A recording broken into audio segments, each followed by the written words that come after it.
اليوم جايين عرفك على شخص كتير مهم بحياتي to start with in general بهالعالم. عطول كنت عم جرب خليوني اتعرف على بعضهم لأن بحبهم اثنيناتهم بس ما ثاقبت وما كنت عم بعرف ليش ما عم ثاقب. طلع لأنه نال لازم تكون موجودة كمان. هيك بفتكر اليونيفرس بده. So let's go check out Moira Kelly today.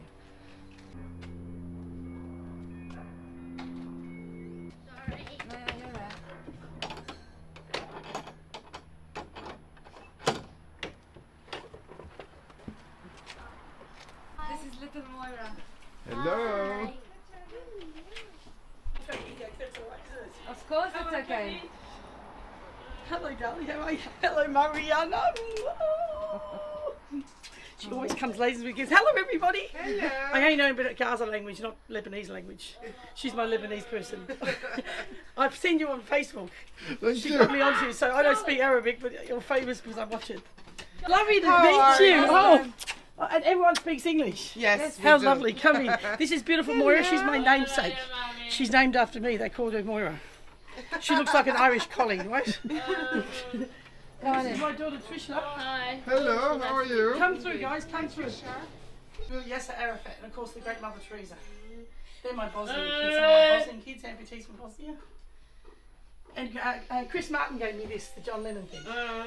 He gave me that, didn't he? Chris Martin's a singer. He plays for Coldplay. Oh, you know him too. Since you don't. Oh, I didn't at the time, but I know him very well now. And that was Buckingham Palace. How cool was that? Now I'm name dropping. This is not good. Let's look, I'm not very humble. I'm just showing you. Come say hello. Come say hello. Look, this is my friend. Say hi. She said hello. Hello. She'll probably show you her Tell me the story. So Trishna and Krishna, come here Trishi. Trishna and Krishna, they were the first conjoined twins in Australia to be separated. Craniopagus. Yeah. Craniopagus twins. Yes. So كانوا معلقين براسهم وأخذت 3 سنين تفصلوهم. So this is Trishna. She works with me at Relay every Sunday. Krishi is her twin sister. Okay. They are miracles. Yeah. Moira's twin. Hello. Come. So you're trying to get a trip again because you haven't done once. And there was She is an angel. So tell him, where are you from? Pakistan, She's from Pakistan and she's been in Australia for how long now? since I was 3. Since she was 3. So they've actually put her a tutor to teach her the Pakistani language because she doesn't know how to speak Pakistani much. So Your smile is amazing. I know, isn't it? So she has a clove syndrome, which she's one of 200, so she's really special in this world. There's only 200 of her. Wow, she's here on a good medication and she's getting better. It's just so unfair that you don't do it. Does he get sponsored on his flights and everything? And would they sponsor you as well? Don't you find that amazing? Maybe because they've gone through such hardship, the Iraqi people, and then they see true stories of these inspirational lights of little boys who've just made it and done really well and were loved and nurtured. So هون بيقسموا البيتين لأنه مويرا بتساعد نسوة unprivileged women يلي بيبقى عندهم أولاد وصاير معهم شيء بالحياة مش قادرين يكملوا. So بهالقسم من هون بتعطيهم their own privacy to live their own house but under her roof.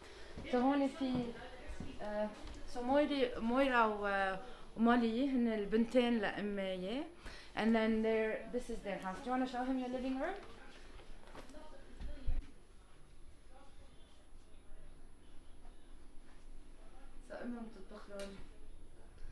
امهم بتطبخ لهم هون بعيشوا عندهم اوضتين نوم وهلا مويرا is very excited لان امهم اول مره بتاخد a full time job so now she can get eventually on her feet and move out so basically بتروح وبيجي حدا تاني so Moira can help. Oh, well, she's your mother. No, we me- all love our mothers, right? And also just nice to see that she gets to have something fun as well.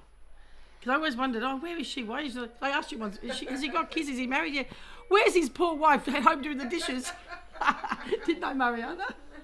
So it's so nice that you've come to, and I bet that Australian people have opened their hearts to you all, don't they? Oh, We're very friendly, aren't we, in Australia? That's Doesn't matter what nationality we are, we all open our doors, you know? they were unbelievable. You'll be really, our hospitality is Haven't amazing. tested yet. They opened their doors so much. I know, in their hearts. She is why I'm a believer in kindness in life. Oh, You well, are, Moira. we're soul sisters. We are. She's been around with me for a long time, for the early days, even when I had sometimes 20 kids in my house, looking after kids and taking them to hospitals, and sometimes she's in the farm with 19 children. Moira, you just told me I was going to stay over and watch some kids. Oh yeah, but they're all fine, don't worry, half of them had no arms and legs, so she was fine. And also she used to give jobs to some of my kids who were disabled. I said, I need these kids to get a job. She's given like half a dozen kids jobs, and she's always cooking lovely food. But just, she's one of these people, whenever you ask her to do something, she'll do it. And we've had a couple of Lebanese children, haven't we? That's right. So she was a translator for the Iraqi kids as well. Oh, the Palestinian kids, actually, wasn't it? That's right. So she's been around a long time. And then she fell in love and went to Lebanon. They all fall in love and go to Lebanon, I hear, all these people. But she came back to us. And now she's back in love with all the kids. So her heart's in Australia, but she had a love there. But now she's got lots of loves of these little hearts in Australia, haven't you? Absolutely. So one day we're going to travel the world with another friend, and we're going to find a lot of the kids and do stories to see the life that's come from one life. That's our dream in about 10 years' time. Yes. We can't do all of them, but if we can get about 50, there's probably a few hundred, isn't there, Ariana? Yeah. So she'll be the Arabic translator, and I'll find a few other translators. So رح نبرم Bosnia, Albania, Papua New Guinea, because over there Pakistan, it's like Gaza. Lebanon villages. You just knock on the door, ask In Albania, where- yeah. I always can find kids and families I can go. I lived in Eastern Europe for 10 years. And 4.5 in Bosnia, so I know how they all think and how they find people. It's all, you probably have the same in villages in Lebanon, that's right. right? You always have a name. He's the king of Lebanese villages. So. Oh, wow. I'm the king of villages for Albania and we're and going to go to Bosnia. Lebanon together, so Anthony, be ready. You're going to show her. Yes. And we'll go visit some kids and who need some help. Of But what I love about Lebanon, when I was in Iraq, picking up my 2 boys and I had to go to Jordan, I tell everyone this story about Lebanon because I'm a great lover of Mother Teresa. And I'll never forget, I tell every time I meet someone, I tell you about Lebanon. I make sure every Lebanese person knows this story. Is the sisters of Mother Teresa told me, we were sitting there because I was picking up my 2 boys from Iraq, I got them across the border, and I left them there to take them to Australia for surgery. And they were telling me this story of when the war was in Lebanon, between the fractions, there were this orphanage in you probably know this story because it's very famous. To me, I'll never forget this story because I love Mother Teresa. And in this town, there was an orphanage for the children run by Mother Teresa's, but some of the families had to go back to save their kids. So they were left there, and so they tried to get a ceasefire to get the kids out. Red Cross, UN, no one could do it. Do you know what happened? This is a very true story. You probably know it. Mother Teresa contacted the 2 warring fractions, and do you know what? She was the only person in the entire world that could get the beautiful Muslim people and the beautiful Christian people to stop because they have such respect for humanity, no matter what religion you are. Okay, war is war, but when it comes to humanity and children and what Mother Teresa represented, all of them put down their arms for over 10 hours to get all the kids out, and then they started again. That was the story of Lebanon for me. I've never forgotten it because that's the true people. It doesn't matter what religion and passport, but that's the true story of Lebanese Muslims and Christians. They respect humanity. They respect children and they respect good works. And I just tell every time I meet a young person, come here, I want to tell you about your Lebanese people and what Mother Teresa did. What Mother Teresa did, I'll just never forget that story. Had you heard that story before? Really? Every Lebanese person should know that story. You don't have to be a Christian or a Jewish or anything to love Mother Teresa. And she saved all those children. But the human beings on the war who didn't want to be in war, no one wants war, but they have to, as they're told, they saved those children because they respect Mother Teresa, right? Because you knew the story, didn't you? I know, my mom told me. So بالحرب الأهلية اجت مادر تريزا على لبنان مرة. So لما اجت وقفوا الحرب على 10 ساعات لأجت شالت الأولاد وفلت. So اسألي أهلك, it's very well known in Lebanon. Well, you told him something about Lebanon now. Oh, I can't believe I couldn't. The travel blog didn't know that story. Well, I've heard it from my mother. Now you make sure at every meal you go to, let me tell you the story of our people. Yeah. Our people, not religion, our people. That's right. It says a lot about humanity and Mother Teresa. Yes. Mother Teresa, number 1. Mother Teresa is just as a little girl, people had scrapbooks on their sports players and movie stars, but I had Mother Teresa. When I heard about her at school, I just never knew a human being like that existed. Someone who was totally devoted, really had no airs and graces, but really helped people. And she just, I just felt like she was just like something out of heaven. So I used to tell my mum and dad and everyone always when I was young, I'm going to go to Calcutta, I'm going to work with Mother Teresa. Oh, yeah. So when it finally happened, I sold my car. And I worked about 3 jobs and I just got on a plane. I told my mum I had Mother Teresa's people meet me at the plane. I was going to stay with Mother Teresa and I had a great place to work. None of it was true. But I knew when I got to Calcutta, she's famous. and I'll go work with her. So I didn't even know where she lived. I just knew she lived in Calcutta, but I kept thinking my parents wouldn't let me go if I wasn't all organised, but I just knew she's famous. Then I met a lot of other people like me who also love Mother Teresa from America and England and Ireland, and so you make some great friends who have the same passion. But I just loved Mother Teresa, and my dream was to work. I spent 2 years with her. So then the amazing thing is, when I left Calcutta, I saved up and went to the Bronx in New York and worked with the Sisters of Mother Teresa in New York. They were with the homeless. And then I spent 4.5 years in Bosnia during the war. That's where all the kids started having surgeries. But then I hooked up with Mother Teresa's sisters in Albania. And that's how all these, I've done over 100 kids from Albania to America, Ireland, and Australia for surgery through the Sisters of Mother Teresa. And my 2 boys, when I was living in Albania, this sister told me about these 2 boys who had a problem. Oh, what's their problem? Arms and legs and whatever. And I was on my way to America taking some kids for surgery from from Albania, actually. And I said, well, sister, when I get back, you have these 2 boys here, and I'll have a look at their paperwork, and I'll see if I can bring them to Australia for surgery. Moira, sister. They used to call me Sister Moira. I'm not a sister. Look, I could take all the vows and be a nun, but I couldn't take the vow of obedience. It's the only reason I'm not a nun today. So I'm a lay person. And I said, Moira, they're in Iraq. I said, Sister, Iraq, I've never been in the Middle East. I've never been there. I just haven't been there. I said, can you bring them here? Isn't the Middle East very dangerous? Isn't it funny how we always thought it was very dangerous? And then I feel really guilty. I came back and this nun was still here, and she said, are you going? So I ended up going to Jordan. And the nuns were supposed to come with me to Iraq. You know what happened? Can you believe the Iraqi embassy didn't give them a visa? They got the nun, the cross, everything going on, and they gave it to me. I couldn't believe it. And these nuns turned around and said, well, Moira, what are you going to do? And I said, what do you mean I'm going to do it? I said, you have to come with me. I'm not going to Iraq on my own. I went by taxi on my own to Iraq. That was during Saddam Hussein's time. And all the way, I'll be honest, I was probably a bit angry with these nuns. I couldn't believe they couldn't get a visa. Why are you sending this Australian girl all the way, 30 hours, something on a taxi? Like we had to stop at the border for a few hours.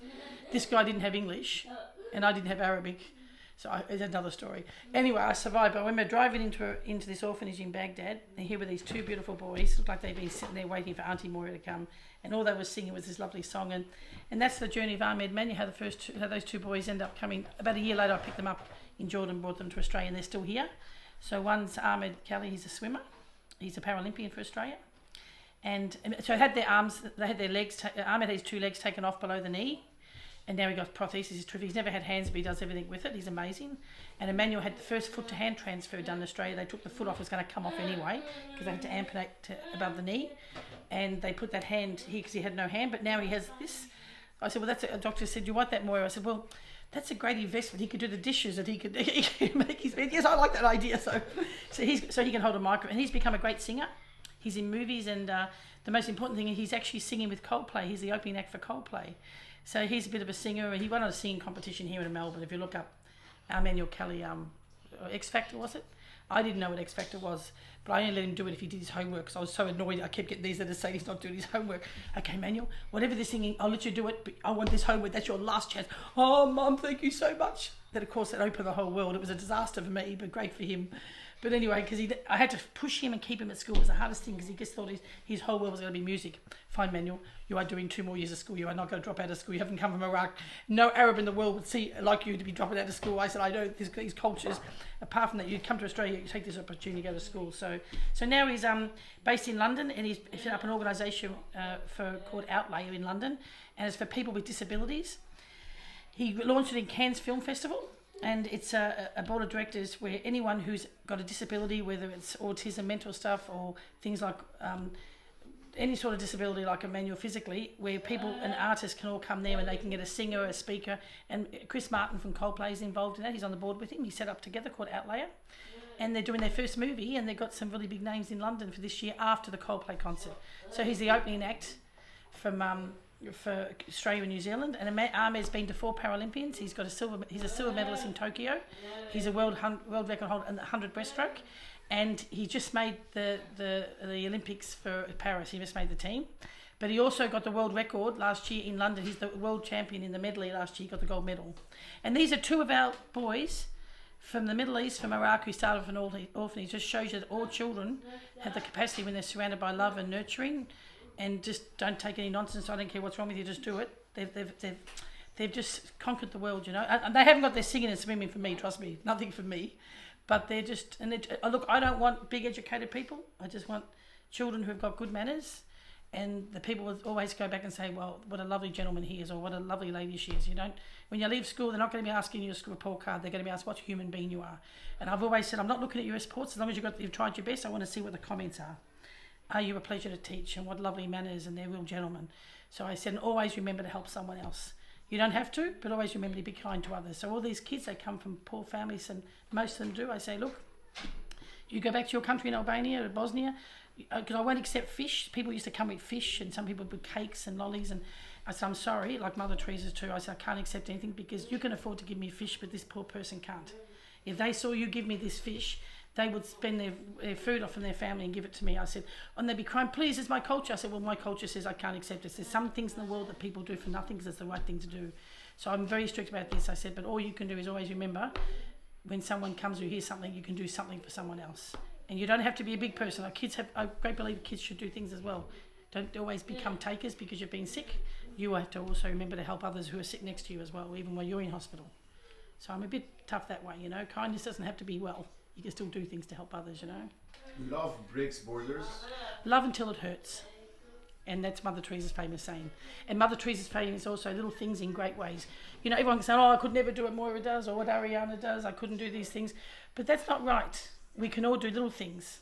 So Mother always says little things in great ways, like that fish in the ocean, one fish, you know. So just think because, and also don't always remember, just because you're Australian doesn't mean that you can't help others, or the problems in the Middle East aren't your problems, the problems in Papua New Guinea. Just because the passport gives you this great life doesn't mean that you shouldn't do things for other people. It doesn't matter, we're all human.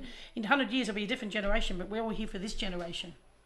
Look, when I saw what happened in World War II, I was so frustrated. I can't look at war movies. I could do nothing. I kept looking at that thinking, oh my God, I feel so guilty, I've done nothing. So when Bosnian war came up in places like Gaza, look, the kids in Bosnia, okay, someone will remember me, but in the future they'll just know that someone from Australia cared. How could someone from the other side of the world worry about us? But that's what the humanity should be. So just remember, there's always something you can do. I said, you think, oh, what could I do in Bosnia? Or what could I do in Iraq now? I said, well no, Gaza at the moment, and even Ukraine. There's always something you could do. Find a local group that you could even send things to, or is there something I could donate to make sure the money goes to the right place and not paying wages? I'm not into wages either. I have a real problem with that. So rather than do nothing, do something, or write a letter how you can support something, you know. So, and even go back to your own community, join a soup kitchen or drop some cakes to an old people's home. You know, you don't have to think locally as well, you know. Is there an old person in your neighbourhood who lives on their own, they lost their spouse? When was the last time you knocked at their door? Because they think they're too busy or they don't want to be problems. Knock at their door. You're promoting a better world. You're promoting a better humanity. Yeah, all of us, yeah, we are. We all need each other. And I couldn't do what I do. I'm no hero. I'm just a normal person. We all have our passions. She's a passionate cook. You're a passionate food blogger because we love what we do. But you're going to meet people on your journey, and there's some people going to touch you and think, yeah, I can do something here. So you don't have to be a humanitarian. Everyone has the gift to serve. But I mean, we all have passion. So it's just what I do. So I'm no one exceptional either. I just, I'm very fortunate. I love what I do. I've been very lucky living in the world and living in these places and meeting great people. So all of us can do something. So don't feel there's always someone else. Or don't admire someone. Be the person your kids admire. You're a believer? Oh, I'm a Christian, but I also believe in all religions. And I think when we get up there, then it may be Muhammad, it may be Jehovah, it may be anyone, but I think all religion represents something good. If you look at all the scripture for all our religions, I'm a practicing Catholic, okay? I always will be. But I've had kids from I sit at my dinner table here, sometimes I had 20 kids from different countries, and would every night say grace. And depending who's here, we'd say, dear God, thank you for lovely food, Muhammad. Who else is here? Oh, Jehovah. Who else is here? We'd say, oh yeah, the Buddha. Okay, and Jesus. Okay, we'd mention them all. So they realise they all represent. But if all of us followed what our leaders of faith preached, because all of them preach the same. The Christians, the Muslims, the Jewish, the Buddhists, they all preach the same about kindness, justice, helping. But somehow we get mixed up sometimes, you know. But if all of us practice what our leaders of faith preach, the world would be a better place. You believe in miracles? Miracles every day. I believe in miracles every day. I have a testimony of many children on my wall are all miracles, you know. So yes, don't be looking for the big ones. Look for the small ones. And actually, the miracles are sometimes in front of you. But some of the most important things in your life are the people at your dinner table. Put the phones away and sit down and have time for them. Just go back to the basics in life, family life. But I think Arab people are very big and Europeans are very big into family life. But they're getting mixed up with these phones and social media too. Nothing against the food blogger, but dinner time is dinner time. Don't you think so? Families need to talk. Food bloggers are good, but to put your phone down and talk to your kids at dinner time too, right? Hey, Mum, is that why your wife's here? She heard. And have time with your kids, right? Because you don't get that back. Yeah. And they're the memories your children will have. So families out there, make the kids have a no phone zone at dinner time, even if it has to be twice a week because they're teenagers, but insist on it. Teach those values, because you know what? Your kids will do that when they get older. You and I didn't have that growing up. We had that at our families, but this group don't. So don't underestimate. First start with your family, Mother Teresa says. Always start with your family, and then remember your neighbours and the people outside. And no one's a stranger. Someone in Iraq is not a stranger. They live in our generation. They just have the wrong passport. It's a funny world we live in, where it depends on what passport you own is whether you live and die. That's my statement that I've had for many years when I saw that in Bosnia. I just couldn't believe you could take I took a kid once from from Albania to Bosnia. She had a very bad heart condition. She was beautiful. Her name's Panvera. She was blue. Her mouth was blue. She was a beautiful little thing. Looked like a doll. And I was taking all these bunch of kids, and I said, oh, look, just come along. I know they don't do heart operations for kids in Ireland, but if I can find out what's wrong with them. To make a long story short, I went to a place in Northern Ireland, and I put this child in front of this a lovely guy. He helped 4 of my other kids, okay? He gave some freebies, and we did some cardiac catheters there, but this was a big heart operation. It was called a transposition of the greater arteries. And I remember sitting this child, this is when I was a bit naive, and I never thought if you brought a kid, there's no one's going to say no. It was not their fault, it was the health system, you know. It's only for citizens, because she had the wrong passport. And I said, he did all the tests for nothing. It was worth a few £100,000, like probably about £3,000 for all the tests, because she needed a cardiac catheter. And they found out what the big complaint was, right? And I'll never forget, she said, well, Moira, we're sitting there and I'm all happy because I was very smile, happy, and we're going to get this operation. We know what's wrong. And the doctor's saying, we know what's wrong, Moira, we can, can you do it here? We can. In Belfast, we can do this operation here. We have a small clinic, but we can do this operation here. It was great, Pam, wasn't it great? I was so happy. I said, I'm glad I brought you to Ireland. So, Moira, it was going to cost £30,000. So I started laughing because I thought he was being very funny. Oh, that's very funny. Because I don't pay for operations, really. I just figure people will do it. And they said, well, I could see he was asking me more questions. I said, Moira, we're being serious. The other person I could do, like, you're not for real. I mean, she's cute. Look, she's lovely. She's here now. She's from Albania, and she needs an operation. Moira, she's very sick. She needs to be operated. But unfortunately, I said, we can do it here, but you need the money. And I never really thought in the world that someone would actually sit and tell me in my face. I've never forgotten that moment at Panvera. And then I said to them, well, who's in charge here? Give me the boss. They said the NHS. Well, give me their phone number? I'll go see NHS. Or NHS is the health system. Yeah, is that a person? No, it's the whole health system. I says, you really won't get past. I said, we're just the front line. I says, but the NHS is the health system. I said, you won't get past there. I said, it's impossible. So I just said then, I think I just felt this wave of thing. I thought, oh my God, Mother Teresa, what would you do here? I said, she needs a heart operation, Moira, she does. And I'm happy to do it, but I'm sorry, my hands are pulled. I've done the test, but you need to pay the money. Why? I said, well, Moira, she's not a British subject. And I said, but she's a human being. I said, it doesn't matter where she comes from. I said, Moira, it's not me. I would love to get this done. We can't do it. We'd all lose our jobs here. Isn't it so wrong in the world, you know? So I remember I'm saying, she's very cute, right? Don't you think she's very cute? That's all I had left. Thank God, little Panvera didn't understand English. Thank God. She only spoke Albanian. And I'd say to Albanian, smile. Moira, we have lots of cute kids in Northern Ireland. Oh, okay. So I remember walking out there, I think I cried for days. So I rang up my friends in Australia here in Melbourne, and I said, look, I've never taken a heart over this so far. I've done a couple in America, but does Melbourne do heart operations? Could you ring up and find out? And then I found out, isn't that funny? This is where I learned where you could do kidneys at this price here. I could do plastic surgery at this place here for nothing in America. Plastic surgeries I can get for kids done for nothing. Orthopedic legs I can get done for America, but I could get a heart done for $10,000. It's like I was suddenly shopping. Oh, I have to be smarter about this. Okay, if I've got to find $10,000, I'm sure I can find someone. So as I walked out of that room, so I was then going to raise the money, $10,000, which the Variety Club helped. But I just remember the last thing he said to me was, he said, Moira, Panvera is operable now, but she won't be operable within 12 months. So if you're going to save this girl's life, you need to do it within 12 months if you're going to bring her back to me. I felt like saying, yeah, as if I have like £30,000 in my pocket. I'm a humanitarian, but not a rich woman, I said. And he said, but after that, she'll probably live for a few years, but she won't be operable.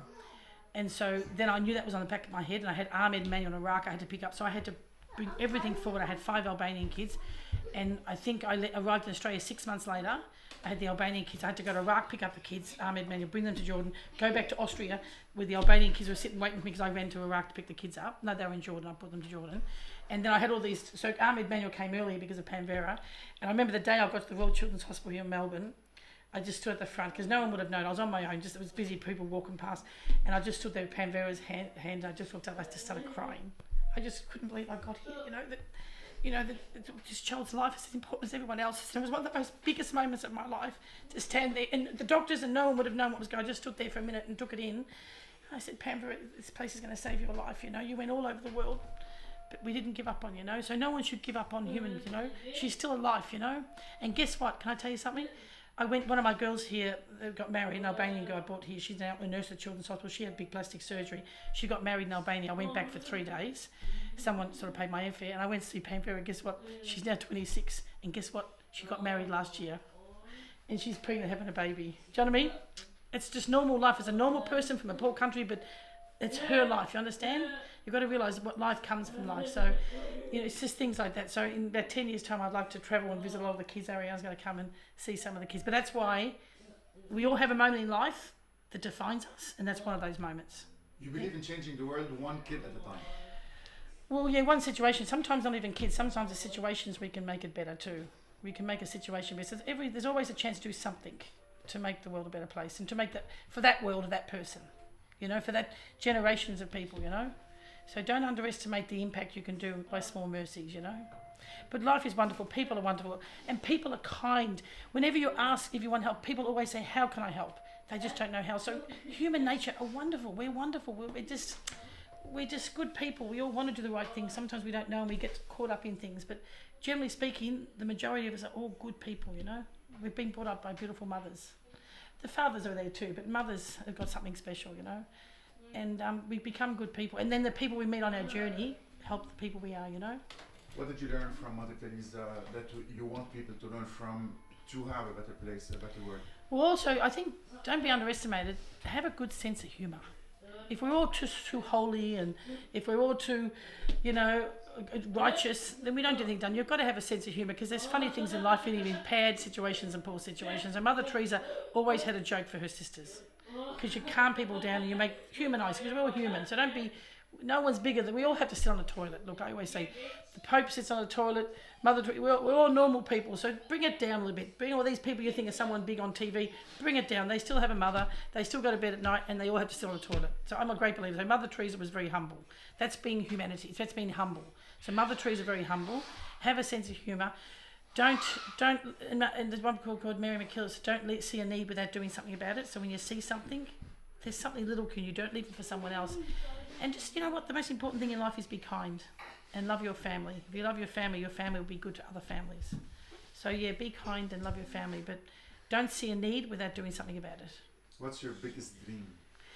My biggest dream, wouldn't it be great in the world one day, all these rich people come together and build one hospital somewhere, not, it won't be past my time, but past my time, somewhere in the Middle East or somewhere where everyone going to. Middle East seems to be pretty good these days because you've got planes coming everywhere. Somewhere, even one place where doctors, billionaires, everyone has invested in this hospital, and there's people from all over the world. Let's go for kids, because we need to look after the kids. The kids are our future. Where kids could be flown in from the highlands of New Guinea, and it's all sponsored, and this does operations, sends them back. And kids like Panvera, kids like in Iraq now, you're not wondering for an organisation to come. It's not governments who are organising operations, evacuations, it's humanitarian people, okay? It's never governments. They'll then go on the back of these things sometimes, Place like that where kids all over the world, regardless of their passport, would one day, I think the world needs it. And there'll always be poor people in the world. Even the Bible says that, even the Quran says that. There'll always be poor people in the world. It's for people us to do something about it. But it'd be great to see a place like that one day built. Because you do need it, and you'll need it in the future, and even high-tech stuff. Somewhere like that, it's a humanitarian hospital, funded, and then people fund it, doctors operate there, permanent doctors, and people can be flown from the highlands, and countries will bypass visas to make sure they get in when it's something like that. So the world needs something like that, because too many kids die. It's too easy. We never, nameless people, because we don't know. But if doctors in these countries knew about it, and they go through the protocol, that would be a wonderful thing for the world, that every country can contribute, They can contribute money to arms. They can do a good war. They can do great wars in this world. We have fabulous wars and wonderful machinery, but it's a shame we can't do things like that. So I think if people like Nelson Mandela, Mother Teresa, you know, all those wonderful guys in America too, you know, Martin Luther King, they were here, they'd be our spokespersons and everyone would listen to them. So we need some more great people like that. They would jump on something like humanity, you know. What's your mission? I want to build another place here in Melbourne for families, and outside we're looking at growing our foundation, a place for carers, people who look after disabled kids. We have cottages, and we have cottages for women at risk. Bringing in a few kids to the big cases. Since I've had my twins, Trishy and Chrissy, has taught me about taking on more harder cases. There's always people who help little kids who are sick, but there's those cases that people say no to. So Chrissy and Trishy probably taught me about hope, and that there's no such thing as possible, and not to give up. It's so easy for us to say no because it just looks too hard. We'll do the easy one. So I think taking kids like that, not being afraid to say no and not accepting no, you know, just never give up, you know. So there'll always be cases like that when they come to me. I'll definitely take on.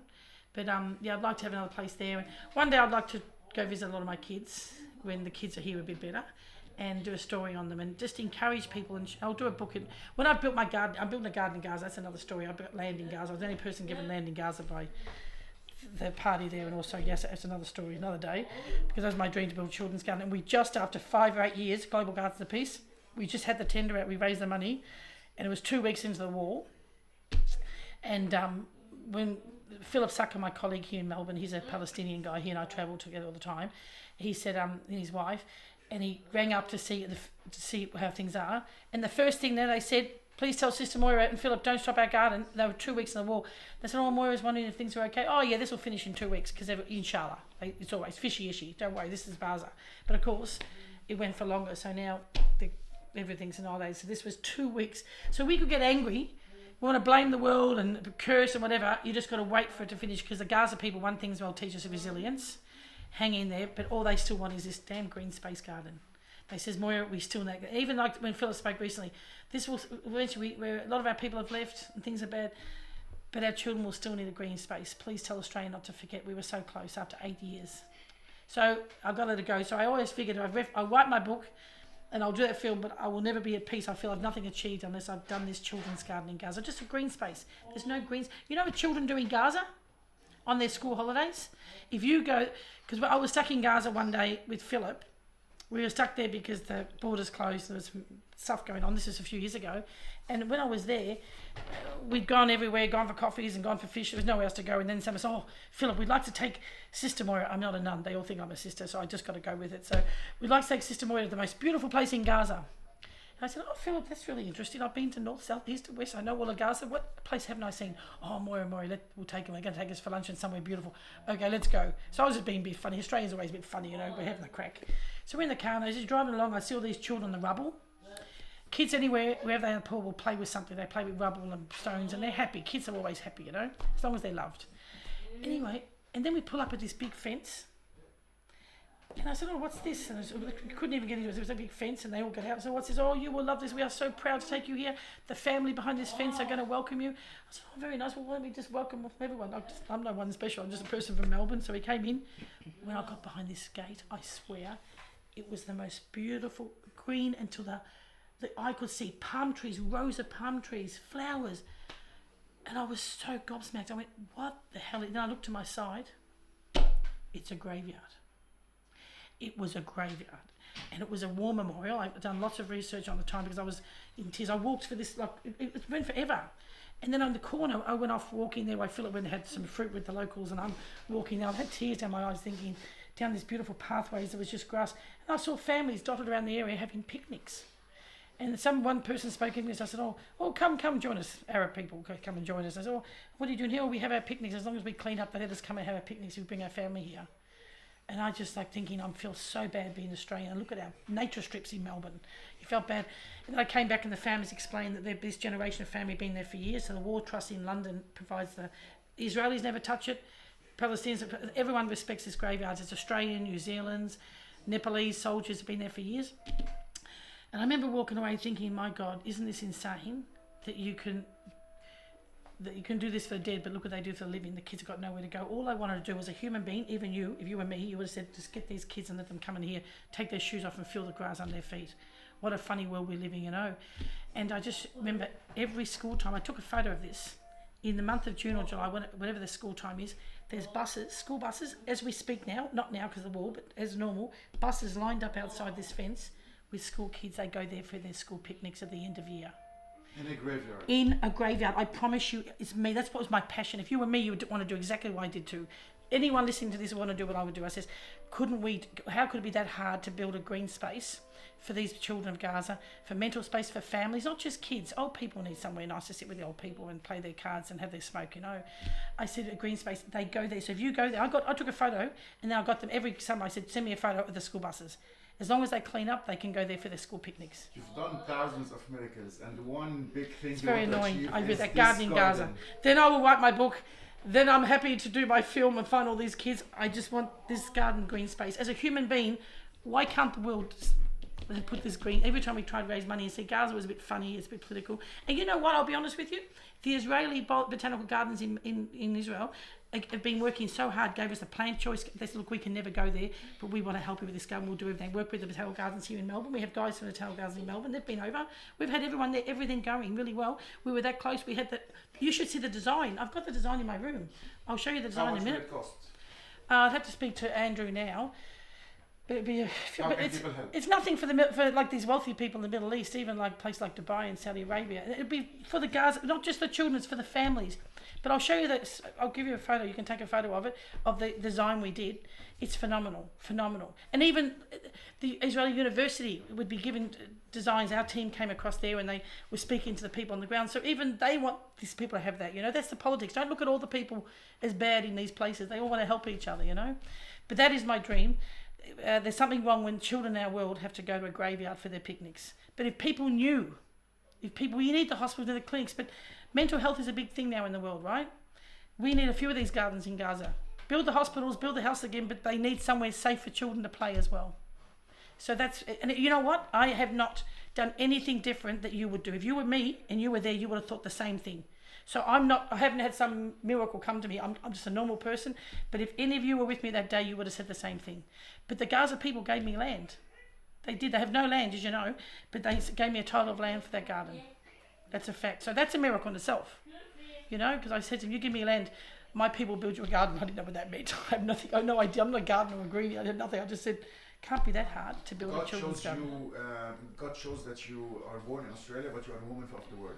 Well, yeah, I've been very lucky, yeah. I've got an Irish father. He was a funny Irishman. Mum's Australian, so yeah, I'm a bit of a Heinz variety, and I've got all these children from all over the world, but we're all the same, yeah. So yeah, I've been very lucky. But I just think humanity is a great. I just have such faith in humanity and how good people are.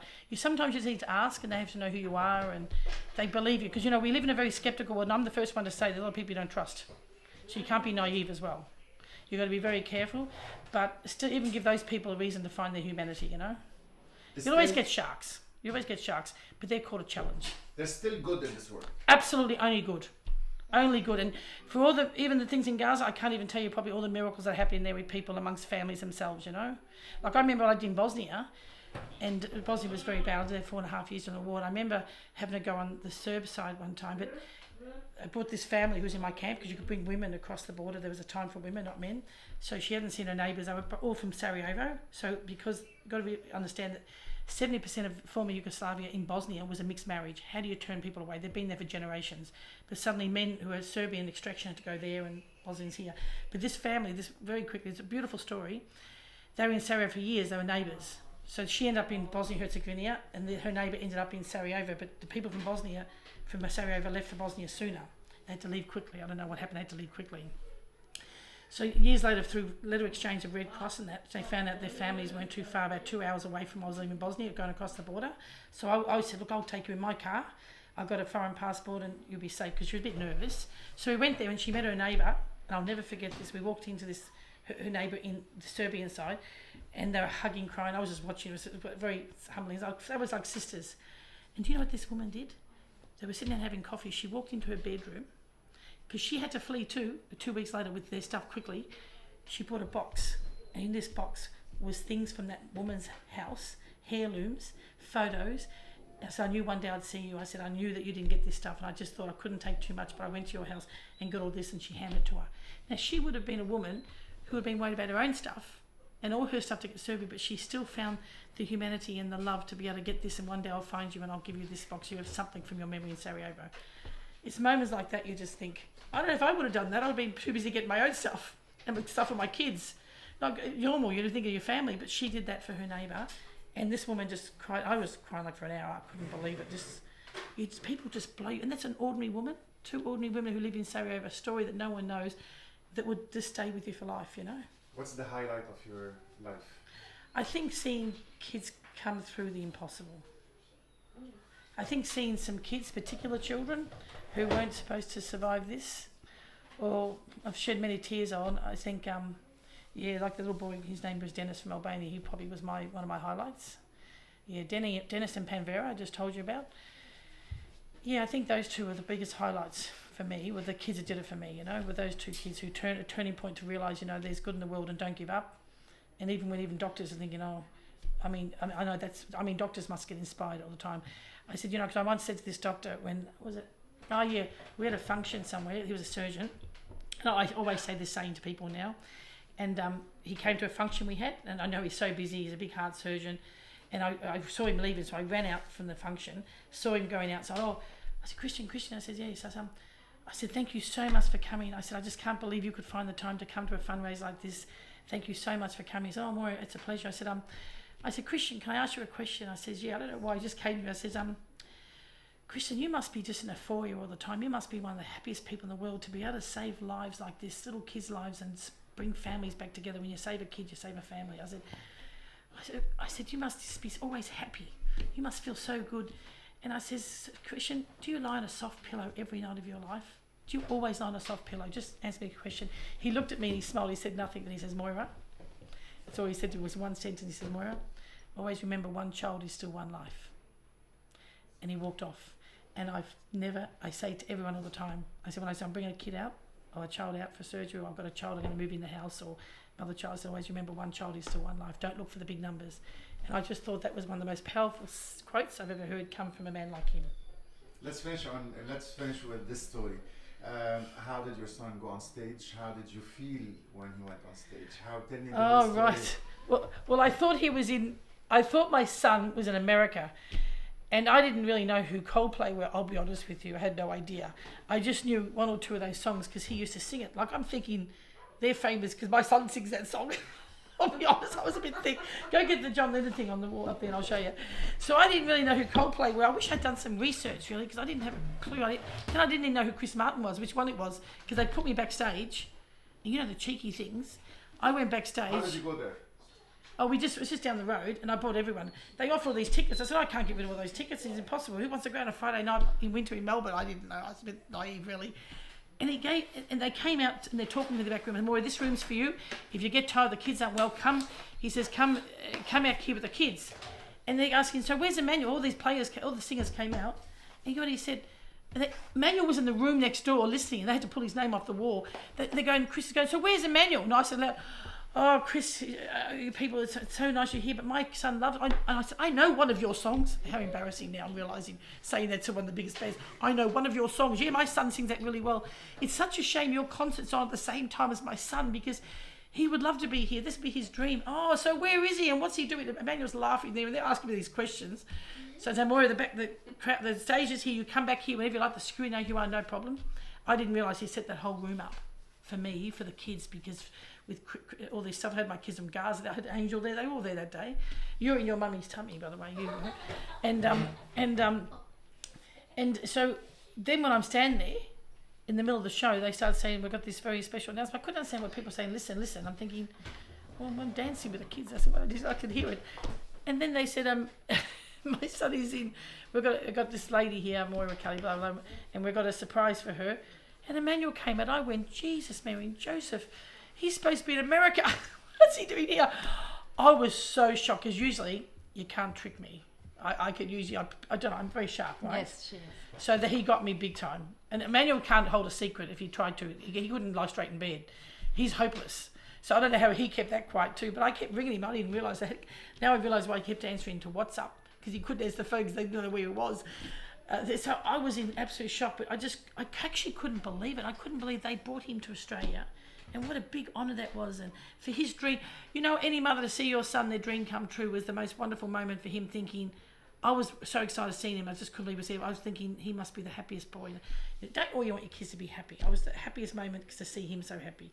I knew that was his dream come true. I'm thinking, oh my God, even played a little party that big. I was just so happy to see him so happy. And now he's very close to Chris Martin. They do things together, collaboration together. Chris Martin's a real humanitarian, very into social justice, hugely.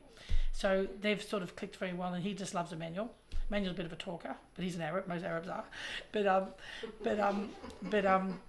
He's it was a very special moment. So Chris is sort of very close to Emmanuel, and we, you know, I know he's always there. And I'm sure Chris would love to help our garden one day too if he had a chance, but things are just not the great thing at the moment. Oh, this. He gave this to, see, this is because Emmanuel's into John Lennon, so Chris gave this to me, and this is the love button movement he has, and at the back he signed it. He said, "Our beloved Moira, God bless you, we love you, and thank you for choosing to embody these powerful lyrics in Light and Light, Habib Sherry and Chris Martin, they're Coldplay. Packaged with love."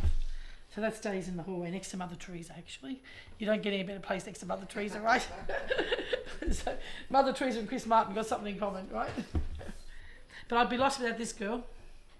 I'd be lost without her. She's my soul sister, and she's the one I call to. Every time I have an appointment with the kids, I always call Ariana. I'll be there. But what about your croissants? Oh, the croissants are okay. I'll bring some croissants for the doctors. Right?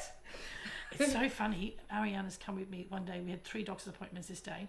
I said, Ariana, I don't mean to be rude, but can you just get me some extra croissants? I said, just nice to give the doctors. So she said, yeah, how many do you want? I said, oh, I don't want to be too many. But anyway, she got me 4 boxes. I had them all set.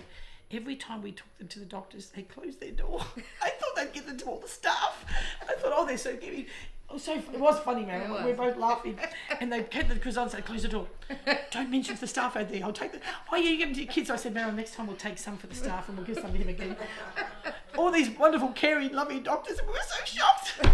We thought they'd give the whole staff, didn't we? That's what I thought. But every single one of them goes, and they look at them. What are they? What are they? And they close the door.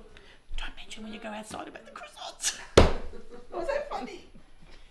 So they're human too. Doctors are human too, and they like to croissants. So we get the business card. Bring people to her business. She does good business. Bring her to the business. I was laughing. So we're going to take some for the staff and the things there. So, but Ariana sometimes appointments my own. Comes in the hospitals all the time when she drops everything. She's amazing, but she's been alone. She's an old soul. She's been there for a long time. So she's part of this great journey as well. Some of the quiet achievers behind the scenes. You know.